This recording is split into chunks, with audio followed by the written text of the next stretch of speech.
এই শপথ, সত্যি বলছি, মোহাম্মদের মধ্যে আমরা ঐশ্বরিক কিছু দেখতে পেয়েছি। আচ্ছা, মোহাম্মদ কি করে? সে তার ছোট ভাইদের নিয়ে সব সময় খুব ভোরে ঘুম থেকে উঠত। তার ভাইরা ওঠার পর চোখ ডলাডলি করত, বসে বসে ঝিমত, চুল এলোমেলো থাকত, আর ধীরে ধীরে কাজ শুরু করত। মোহাম্মদ কি করতো হালিমা? আপনারা বিশ্বাস করুন, সে কোনো রকম ক্লান্তি ছাড়াই ঘুম থেকে ওঠে। তার চোখ মুখ থাকে উজ্জ্বল। আপনারা সত্যিই ধন্য। বনি হাশেম গোত্রে আপনারা পেয়েছেন মোহাম্মদকে। এ ব্যাপারে কোনো সন্দেহ নেই আমার। এটা সত্যিই আনন্দের। সে সবসময় একটি স্তন থেকে স্তনপান করত, আরেকটা স্তন রেখে দিত তার ভাইয়ের জন্য, প্রাণপ্রিয় ভাই আব্দুল্লাহ ইবনে হারিস। অবশ্যই মুনিব, যখন আমরা ওর বনি নাজ্জার গোত্রের মামাদের ওখানে ছিলাম, তখন কিছু ইহুদিরা ওকে আঘাত করার চেষ্টা করছিল। এই কারণে আমিনা তাড়াহুড়া করে ফিরে আসার সিদ্ধান্ত নেয়, কিন্তু পথের মধ্যে তিনি আবয়াতে মারা যান। তার উপর কাবার মালিকের রহমত বর্ষিত হোক। আমার প্রিয় আমিনা, মুহাম্মাদের জননী, আব্দুল্লাহর কাছে চলে গেলে তুমি। হারানোর শোক কত কঠিন।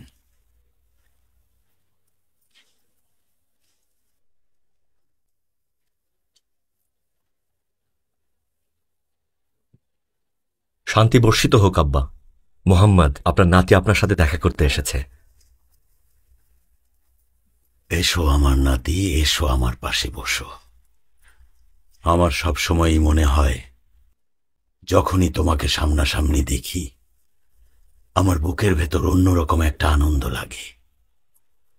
শোনো সবাই, তোমাদের আব্দুল মুত্তালিব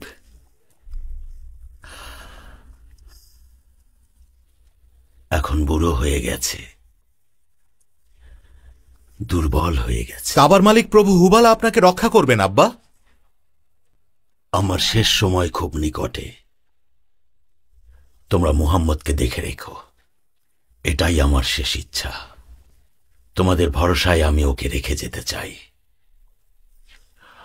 আমি চাই না আমার আদেশ মান্য করার জন্যই কেউ ওর দায়িত্ব নিক।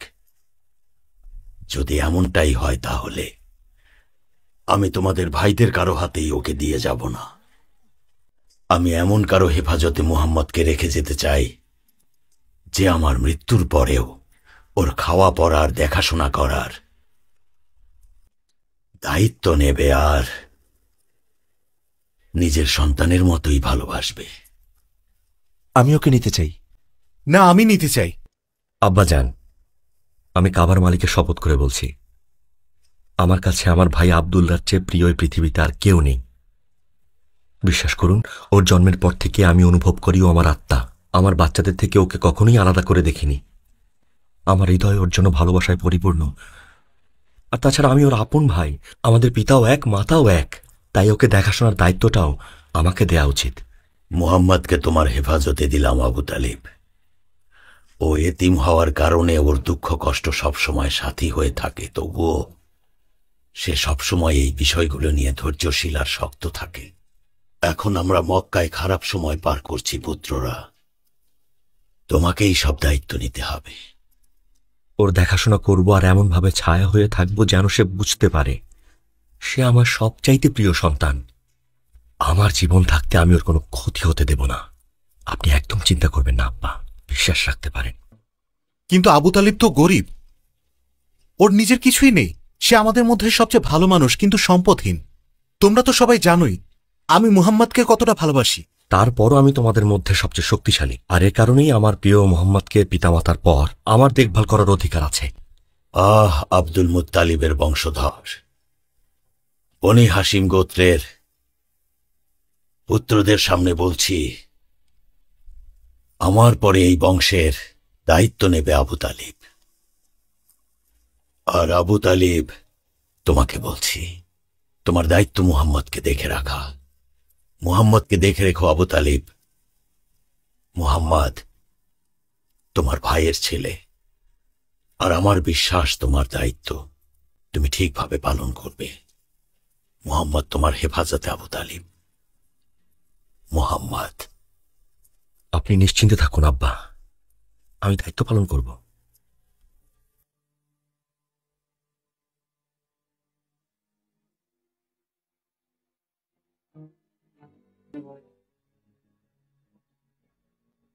Thank